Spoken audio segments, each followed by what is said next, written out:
Quand on est député, on peut avoir quelquefois la désagréable sensation de prêcher dans un désert, et un désert médical en l'occurrence. Et ce risque se pose avec une acuité toute particulière en Ardèche, 330 000 habitants, seul département de France de cette importance qui ne dispose pas d'hôpital support dans le cadre d'un GHT, d'un groupement hospitalier de territoire. Alors, Madame la Ministre, allez-vous y remédier, corriger les erreurs du passé?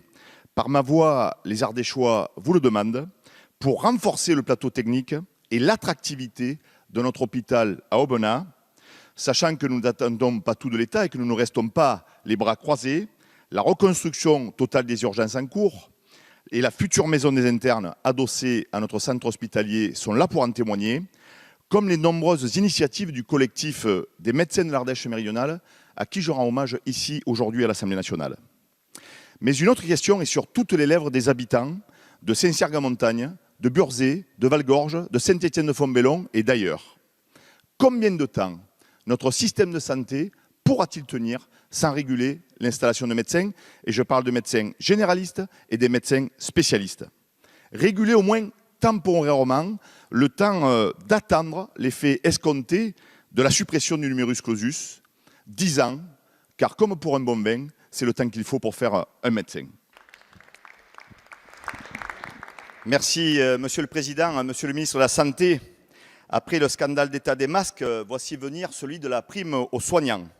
Des hommes et des femmes ont risqué leur peau à l'hôpital partout en France. Et vous, pour les remercier, vous saucissonnez les primes. Dans seulement 40 départements, les soignants toucheront la prime de 1 500 €. C'est une honte et une injustice que nous vous demandons solennellement de réparer aujourd'hui.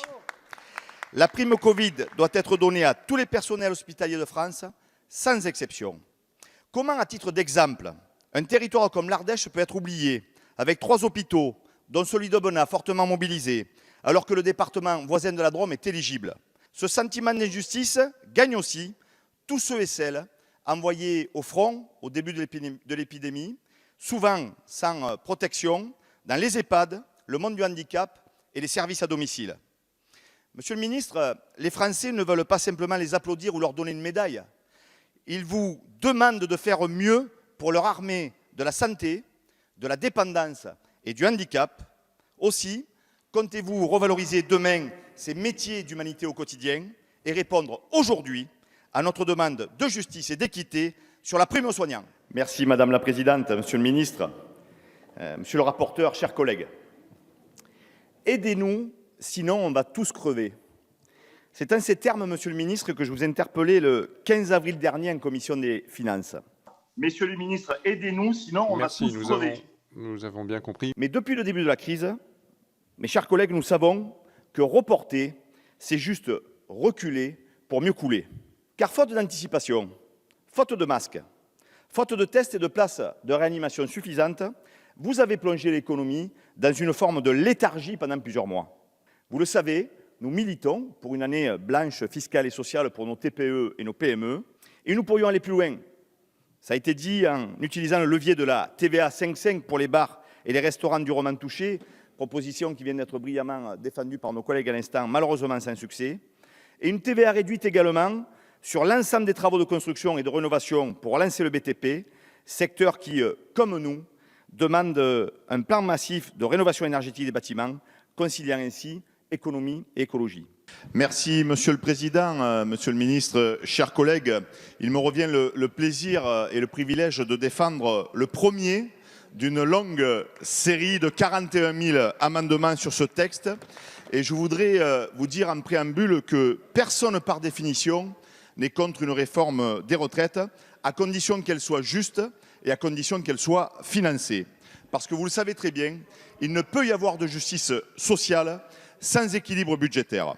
Voilà pourquoi nous demandons d'emblée un audit financier indépendant, au plus près de l'impact de votre réforme, qui va faire des millions de perdants, parce qu'elle prend en compte l'ensemble de la carrière et non plus les 25 meilleures années, parce qu'il y a entourloupe sur le sujet majeur de la valeur du point et son indexation, et parce que vous organisez le hold-up des caisses autonomes des professions libérales, des avocats et des infirmières notamment. Comment ne pas dénoncer d'entrée l'immense tromperie qui privera les 1 300 000 retraités agricoles actuels d'un minimum à 1 000 euros. Mes chers collègues, nous ne désespérons pas de vous convaincre d'être au rendez-vous de la revalorisation des retraites agricoles. C'est un sujet qui peut tous nous rassembler, c'est un sujet qui peut faire du bien à la nation, à qui nos agriculteurs ont tant emporté et qu'ils continuent de faire avec passion malgré les difficultés. Nous sommes là en plein cœur du débat sur la massification de la rénovation thermique.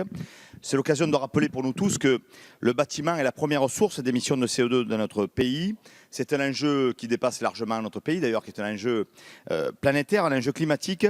Et c'est le moyen, surtout, de faire d'une pierre plusieurs coups. Avec moins d'émissions de CO2, plus de travail pour nos artisans du BTP et plus d'économie d'énergie et de pouvoir d'achat pour les ménages. Madame la ministre, vous connaissez peut-être ce vieil adage ardéchois qui dit que tout ce qui double ne perd pas, tout ce qui triple commence à gagner. Mais moi, je vous propose de tripler ce soir, parce que la rénovation thermique des bâtiments fait consensus, que 1, c'est bon pour la planète, 2, c'est bon pour l'emploi, 3, c'est bon pour le portefeuille des Français, et c'est la plus belle des façons de réconcilier écologie et économie. Il faut y aller, il faut foncer et aider plus de ménages à rénover thermiquement leur maison ou leur appartement. Loi de finances, loi sur les mobilités, rien n'y fait. L'état de notre réseau routier national se dégrade. Sur le terrain, les usagers voient peu d'amélioration, alors que les taxes pour rouler ne cessent de grimper. Les Ardéchois vous le disent par ma voix, eux qui attendent impatiemment la sécurisation de la route nationale 102, dans la côte de Mayres, au carrefour de la Fayette, au pont de la Teyre et du Buis d'Aps, jusqu'à la côte de Ville à Aubenas. Et si ça ne bouge pas dans le seul département de France qui ne compte ni autoroute ni train de voyageurs, il est permis d'être inquiet pour l'avenir. Aussi, je saisis l'occasion pour vous demander à nouveau d'accélérer les travaux en cours du contournement du Teil en raison des dégâts collatéraux du séisme du 11 novembre 2019. Je rappelle que c'est le plus important de ces 50 dernières années en territoire métropolitain. Il mérite la mobilisation totale de l'État pour accompagner les sinistrés, pour accompagner les communes et pour faire jouer à plein la solidarité nationale, y compris sur ces enjeux de mobilité essentiels dans nos territoires ruraux et en Ardèche en particulier.